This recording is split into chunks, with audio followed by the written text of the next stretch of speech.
Graça e paz, igreja. Bom dia a todos, né? É uma alegria mais um dia poder compartilhar um pouco da palavra do Senhor. Vivemos num país que tem liberdade, né? Para a gente estar aqui todo domingo, podendo conversar um pouco e podendo refletir. E nós devemos dar valor a isso, né? Hoje nós vamos conversar um pouquinho sobre a vida de Isaac. O texto aqui base que nos foi passado é Gênesis 35, de 27 a 29. Todos puderem abrir.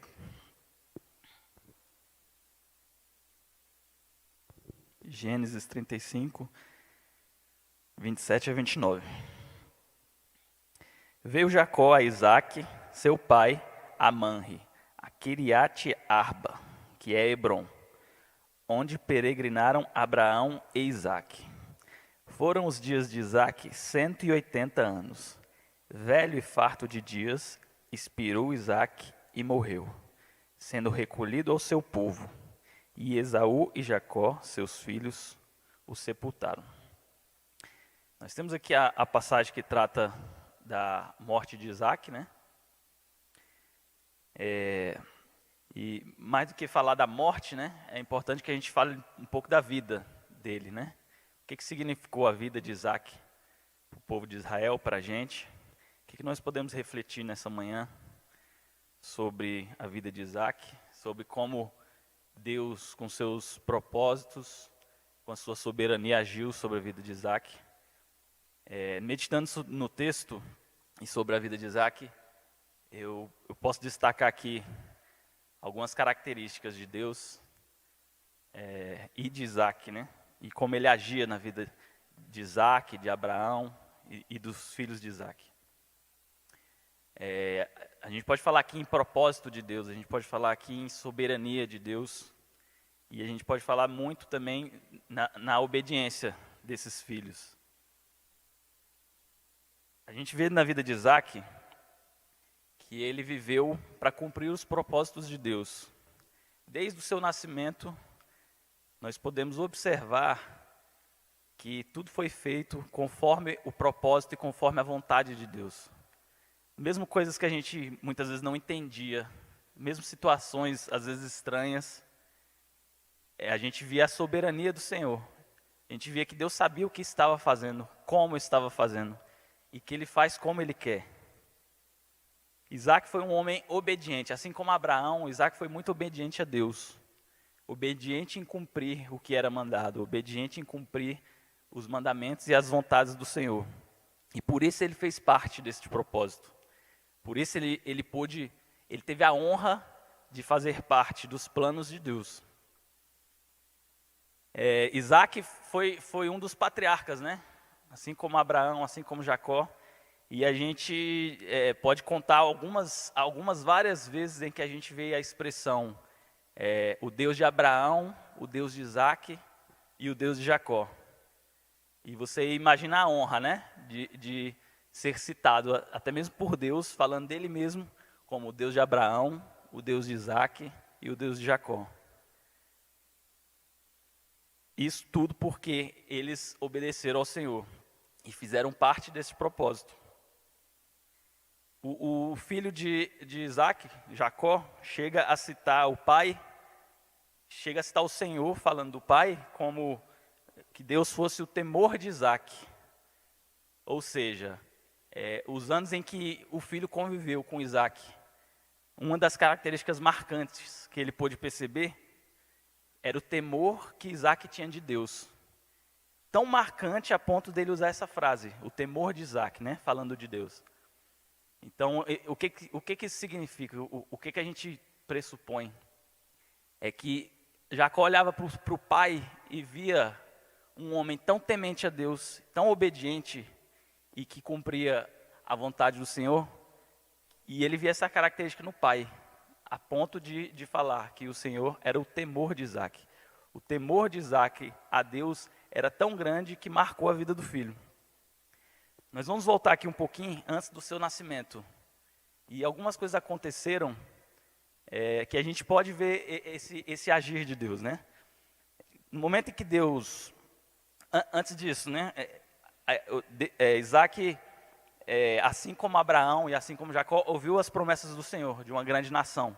Então, desde antes de nascer, Deus já havia preparado e escolhido Isaac para fazer parte deste propósito de uma grande nação, de um povo de Israel. E aí em Gênesis 23 a gente pode ver o texto falando o seguinte: peregrina nesta terra, Deus falando com Isaac, peregrina nesta terra e serei contigo e te abençoarei, porque a ti e à tua descendência darei todas estas terras e confirmarei o juramento que tenho jurado a Abraão teu pai. E multiplicarei a tua descendência como as estrelas dos céus, e darei à tua descendência todas essas terras, e por meio dela serão benditas todas as nações da terra. Porquanto Abraão obedeceu a minha voz, e guardou o meu mandamento, os meus preceitos, os meus estatutos e as minhas leis. Então, assim como Deus falou com Abraão, e falou, me obedece, que eu vou te dar grandes nações, que a tua descendência vai ser grande. Assim como ele falou com o pai de Isaac, ele também falava ali com Isaac e prometia, se você me obedecer, eu vou te dar grandes coisas e eu vou fazer você um grande homem. E ele falou isso para Isaac, prometeu para Isaac. Antes de Isaac nascer, ele preparou tudo, ele já sabia qual era o plano dele, o Senhor sabia cada coisa que ele faria.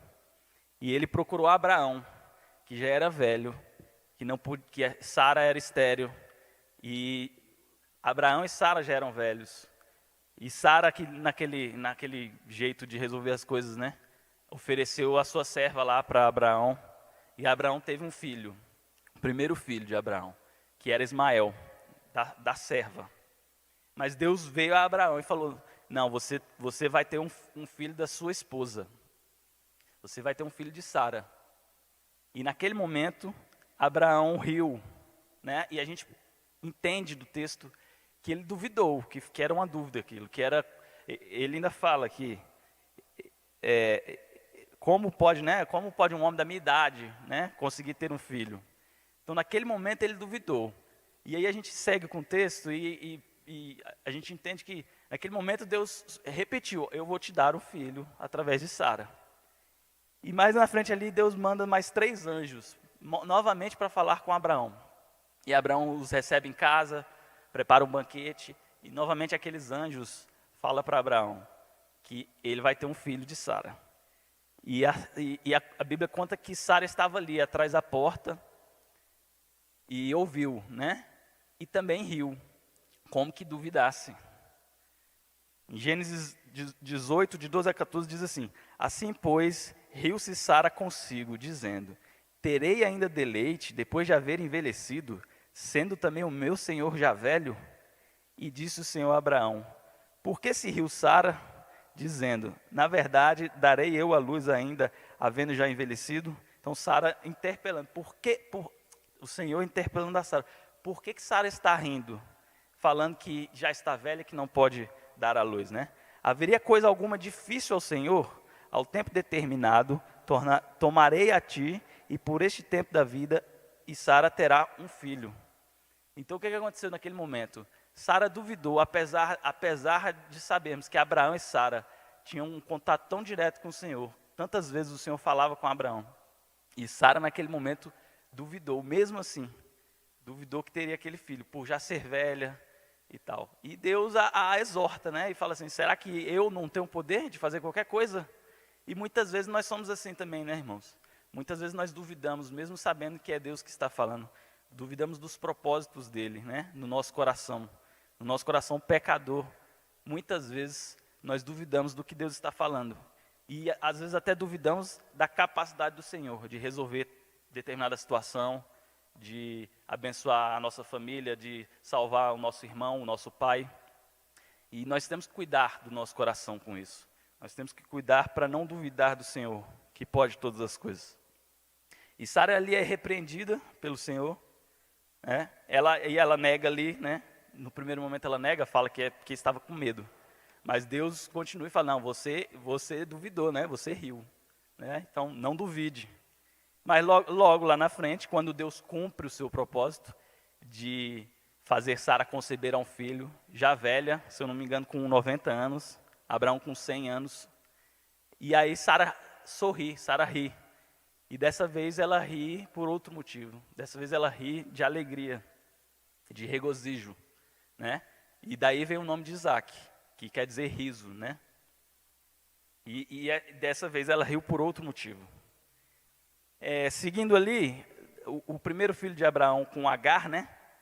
Há ali um desentendimento, né? Sara, depois que Isaac já nasceu, e ali Sara se dói um pouco, né?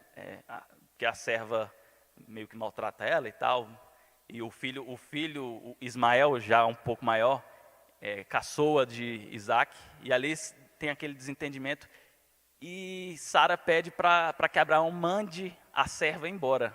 A serva e o filho. Aí vocês imaginem a situação, né?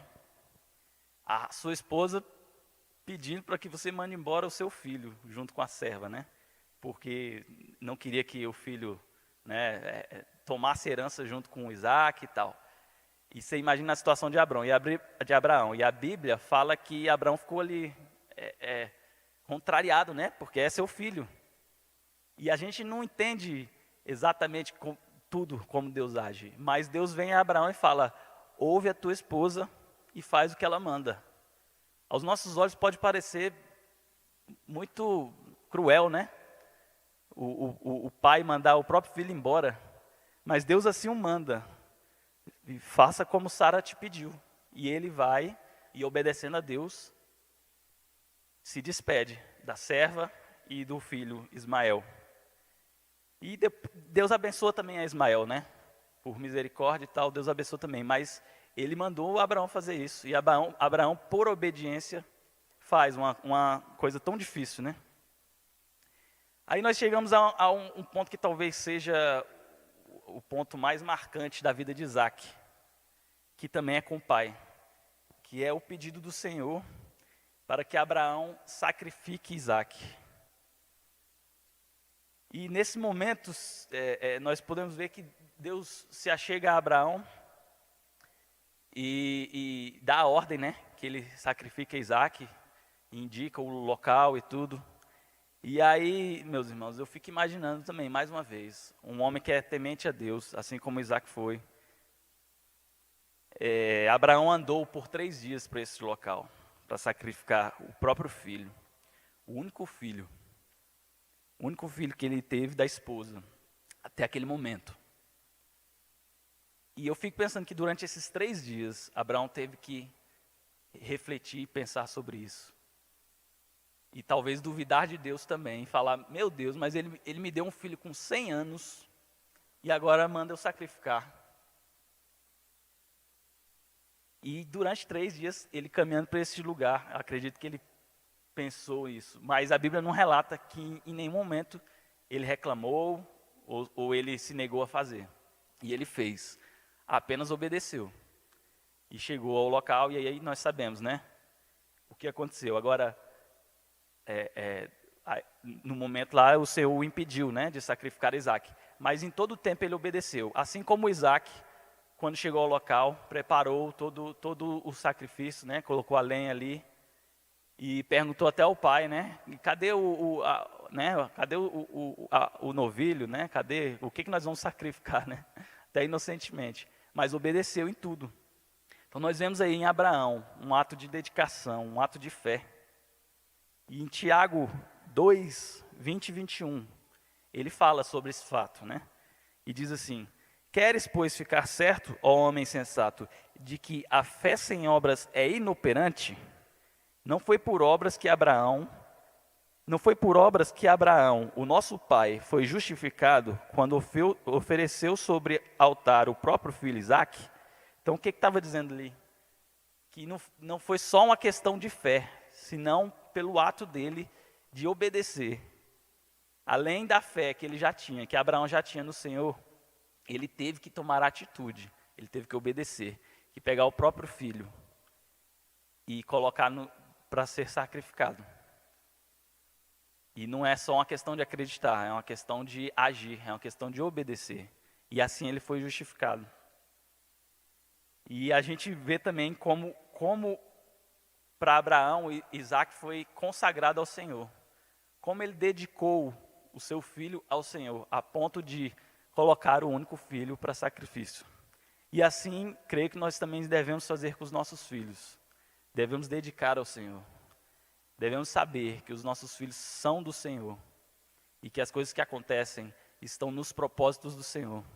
Devemos entregar ao Senhor os nossos filhos, sabendo que tudo que acontece sempre será para a glória de Deus, desde que a gente obedeça, né? Desde que nós muitas vezes não queiramos agir conforme as nossas próprias forças, mas precisamos ouvir a voz de Deus. Precisamos obedecer em tudo que Ele disser. Precisamos, para fazermos parte do propósito de Deus, para podermos glorificar ao Senhor, que é uma honra, né? Você fazer parte dos propósitos de Deus, do agir de Deus. Nós precisamos obedecer. Nós precisamos estar dispostos a obedecer, a abrir mão, até mesmo dos nossos filhos, entregar ao Senhor, para que o Senhor possa usá-los para a glória dEle.